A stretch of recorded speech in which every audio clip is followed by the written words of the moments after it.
It's early in the 2025 NBA season, and we found an article that is highly debatable. It talks about early season award picks, and obviously, at this stage of the NBA season, it's all fun and games. So let's dive in. Yeah, you know, it is fun and games because we all know that a lot of things happen at the beginning of the season, and when the end of the season come along, it looks totally different, you know, and you hope that these same players that we're talking about right now in 1 month will be the same players we talk about at the end of the season. And I'm interested. I can't wait to go through the article because I do have some thoughts. Yeah, let's talk about it. All right, so let's start with the MVP, Most Valuable Player Award. This article lists Nikola Jokic, Jason Tatum, and Anthony Davis. Now, the author did put a 1, 2, 3 next to the name. So, do you think this means in that order? This is the way that they see Nikola Jokic as being the number one selection for MVP at this stage of the season? Absolutely. And if I'm gonna be honest, the difference between 1 and 2 in this regard for MVP is great. Oh my gosh, it's a whole ocean between 1 and 2. Nikola Jokic at this stage of the season, the clear number one, the only one out there. As a matter of fact, he's on an island at number one. What? Yes, playing lights out. If I'm going to be honest, this should really be his 5th MVP award nomination. If I'm going to be honest. Now, I know it's this 4th, but it should be his 5th. And because it's not, he better get this one. No, but right now, he's number one in, what they say? Number one in rebounds, number one in assists, leading the league in 3-point percentage shooting. I mean, have you seen him play? You don't want to get up under his armpit. You're going to get back down. Like I'm just saying, the man, he is a phenomenally skilled basketball player. And if you watch him play, if he does not play, the Denver Nuggets will not be where they are right now. If he does not play, that championship that they won would not have happened. Now, I know you got Jamal Murray and Aaron Gordon, and you got at that time they had KCP during their championship run. But Nikola Jokic is one of the best players as I speak in the league right now. So yes, he has earned the number one spot on this list in month 1. And if he continues to play the way he's been playing, he will be the number one option for MVP at the end of the season. That's just what it is. Yes, this article talks about him lapping the field and never having the privilege of playing with another all-star, and he's still putting up these numbers. At this stage, though, Nikola Jokic's numbers are like video game, right? It's like you sitting at home and you create this player that can do all things. That's Nikola Jokic. The thing about it is, though, when you look at him, he's so unassuming. Yes, no. He doesn't have the build, the make. If you see him, you say he does what? But then when you just look at him and he's just standing. But when he gets on the court and you see him play, no muscles to be seen nowhere, no cuts, not a speed, nowhere. But efficient. Oh my goodness. Yes, Nikola Jokic has way more triple doubles than without. Like every game he plays is a filthy triple double, like 33, 15, and 11. These aren't 10, 11, and 10 triple doubles. No, these are clear, deep triple doubles, like deep in the ocean. These are not stat pad triple doubles because he is not even the primary ball handler and putting up these numbers. He doesn't.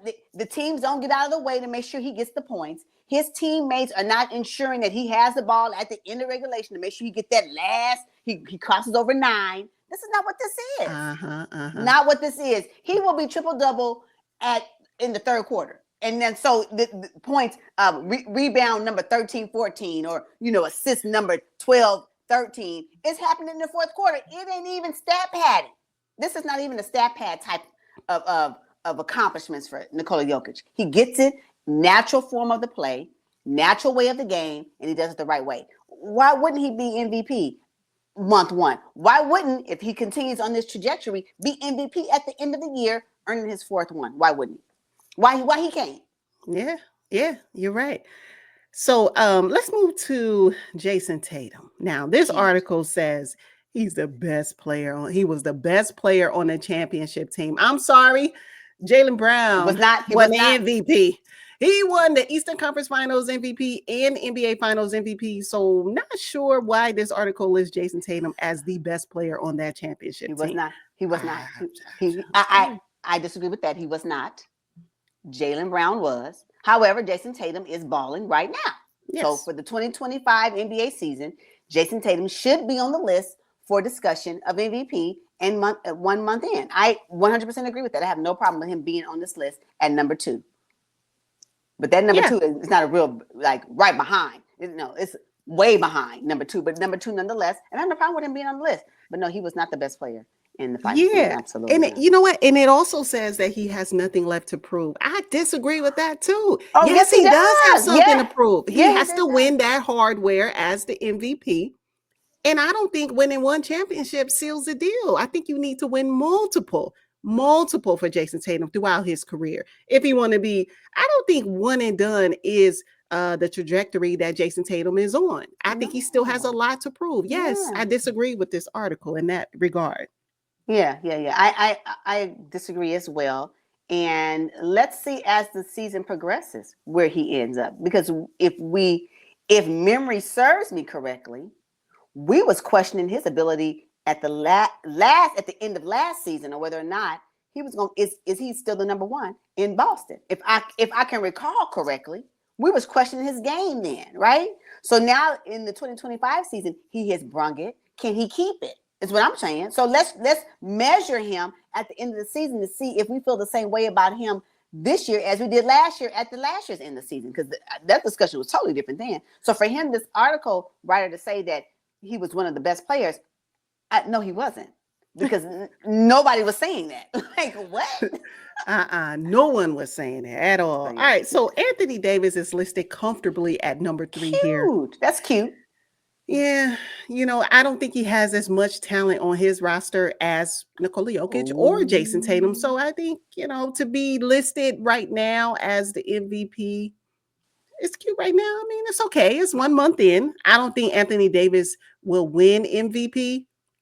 I don't think he'll stay healthy for the majority of the season.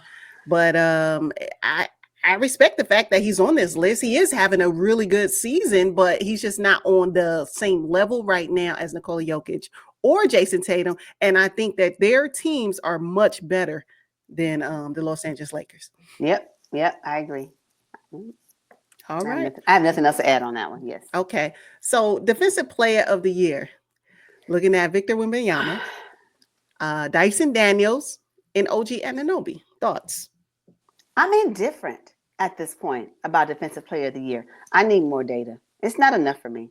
And you know what? At this point, y'all wanted Wemby to win last season. If y'all don't give that man that award so we can move on, just going to give it to him. He was rookie last year. Give him Defensive Player of the Year this year so we can just move on. You want Wemby to get it. He's probably going to end up getting it because everybody's talking about it. But I'm indifferent about it. I need more data. I need to see more games for anybody at this point. So this defensive 1 month in for me means nothing. I can't even speak on it. Yeah, I appreciate the fact that the article mentions that it should have or would have been Chet Holmgren Yes. if he were to stay healthy Yes. for 65 games, which won't happen this It's not gonna season. happen. Yeah, Last season, when Wembayama won Rookie of the Year, probably could have been Chet Holmgren as well. Mm-hmm. We'll never know, and we won't know if Chet would win Defensive Player of the Year had he stayed healthy. So Right. I don't know. All right, so Dyson Daniels, he's with the Atlanta Hawks. He's probably not a household at this stage of his career, but he's listed here as a potential Defensive Player of the Year. I know you say you need more data, but the article says nobody has ever been able to lift a Trae Young defense. I was like, wow. That's a dig. I know.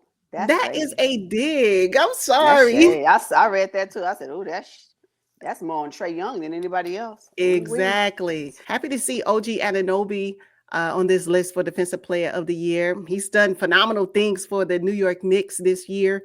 But you know what, though? I'm not sure that I agree right now as a top 3 candidate for defensive player of the year 1 month in. I'm with you on this one. I need more data. I'm indifferent, you know, and I'm surprised you haven't mentioned Bam. Is he on your list? Yeah, As Bam's on my somebody? list. Bam is on my Oh, list, you know.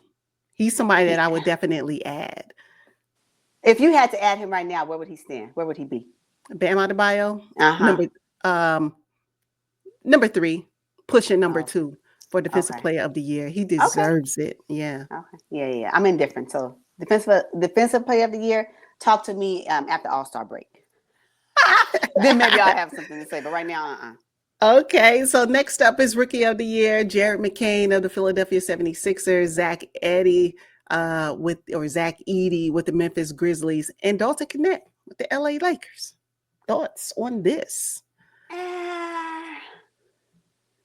you know, if I had to get up for anybody, I understand based on the article they go by, you know, what they've done, how many points they've, you know, contributed to the team. But for me, Dalton Knecht may be somebody that we'll really be talking about by the end of the season. For me, he's somebody that would, and if the Lakers had their way, we will be talking about him. So I think Dalton Knecht for me has a higher ceiling of achieving Rookie of the Year based off of these other 3 players. Although Zach Edey is balling, he ain't playing. He not playing. But I'm leveraging more toward Dalton Knecht. Maybe not right now, month 1. If the list is 1, 2, and 3 as we stand today, I'm just thinking by the end of the season, we'll probably hear more from Dalton Knecht than we'll from the other 2. Just my opinion. And I think Jared McCain, you know, his pairing with Tyrese Maxey is perfect for the Philadelphia 76ers right Yeah. now, especially because they don't have their 2 big stars. Right. Zach Edey, it just depends on what happens with the Memphis Grizzlies. I know they're getting their pieces back together. Yeah.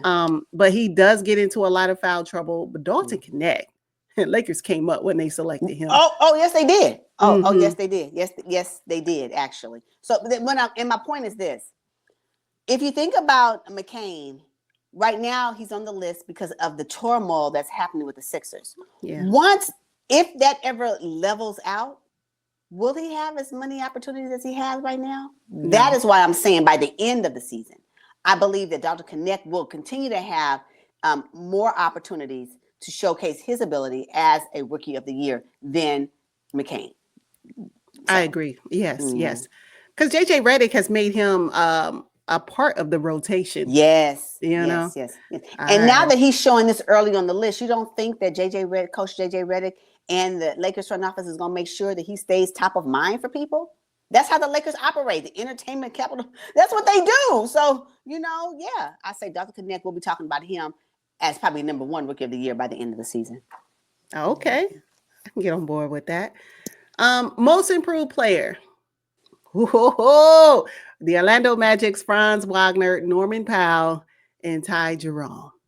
I know you have some big thoughts on this. Franz Wagner, right now as we speak, are y'all not watching him play with the Orlando Magic?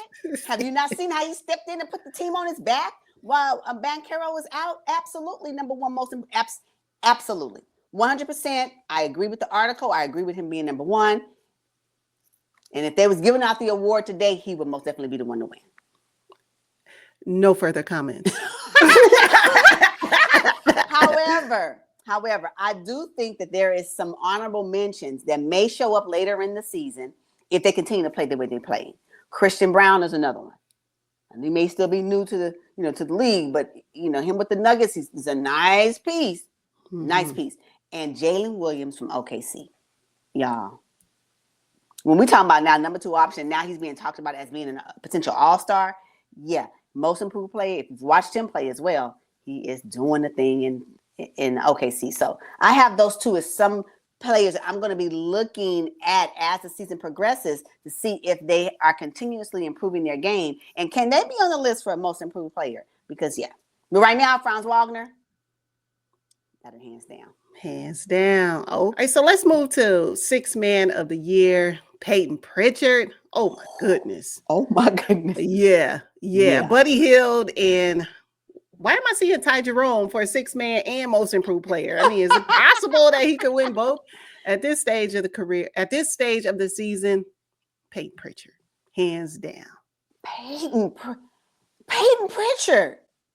Period. What in the world? That man, talking about gritty.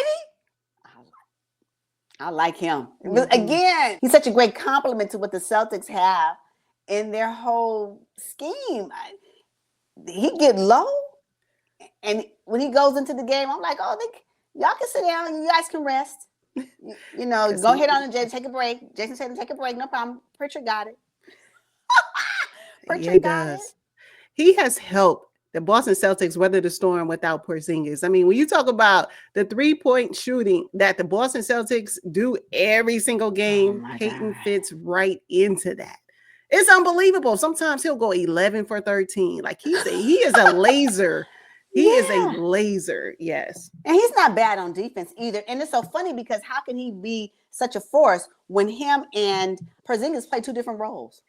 But to be able to cover that while Porzingis is out, or what that production could be while Porzingis is out, is amazing. It's amazing. Yeah, no, he's just another sniper from three, and he'll get it done. He gets slow on defense. He's gritty. He's all in your face. He's not afraid. I like Peyton Pritchard. So 6th man of the year. Yep. But I mean, Buddy Hield deserves a nod. Don't you agree? I mean, he's playing on the Golden State Warriors, who are playing really good right now. Yeah, good for him. They do not have Klay Thompson. Buddy Hield is a nice step in right now. I'm glad. I mean, he's playing really good. I mean, all they do is the Warriors player movement, ball movement. Buddy Hield fits right into that. Yeah, it's great. I love to see him on the list. No problem. I agree with him on the list. Okay. I don't feel strongly about him as I do Peyton Pritchard, but he can most definitely be on the list. Oh yeah, 100%. But Ty Jerome. Hey, okay. 1 month in, I think it's nice that he has some, mention here. 1 month in. Can he keep it up though? I think Karis LeVert is somebody we probably should be talking about too. Oh, that's a good one too. If you're gonna pull somebody from the Cavs, I'm okay with Karis LeVert. I'm okay with that. Okay. So finally, Coach of the Year, Kenny Atkinson, Steve Kerr, and Joe Mazzulla. Kenny Atkinson. Enough said. You think the Cavs at one point were the only team that didn't have a loss? And they still balling out. I'm okay with Kenny Atkinson being at the top of the list. Steve Kerr and Joe Mazzulla. I want y'all to move down to 3-4 because I'm gonna slide in. If I got my choice, Ime Udoka. We don't talk about them, but them Rockets. I'm sorry. Do you not know they're number 3 in the East as we speak? How's that possible? When the last 4 seasons they've been at the bottom of the conference. The last time they saw a top 6 seed was in 2020. What? Excuse me? But we gonna overlook what he's been doing with the Houston Rockets and go ahead and put Steve Kerr and Joe Mazzulla? Nah. Not 1 month in. No. I definitely think Kenny Atkinson deserves mention here. Steve Kerr, not so much. I think he's just sitting back and allowing the leadership that's already built into the Golden State Warriors take over. Yeah. Joe Mazzulla, I'm okay with him being on this list. The Boston Celtics coming off of a championship is hard to stay hungry and focused. And he's managed to keep those guys all locked in. But Ime Udoka is also on my list. You know what? What about JJ Redick? I have him as well. Yes. Matter of fact, I have. I think that we need to be taking consideration into Ime Udoka, Coach JJ Redick, absolutely. Because the Lakers are looking really good, and I have to attribute that to his leadership and his knowledge of the game, right? So that's that. And if I'm not going to be mad, give me, what's the name of the Pistons? JB Bickerstaff. I mean, it didn't work with the Cavs, but it's working right now with the Pistons. I just think that if your team is at the bottom of the conference, it's season over season over season, and then all of a sudden, with no major changes to your roster, no major changes, now you up in top 6, top 10. You can't get an honorable mention? Nah,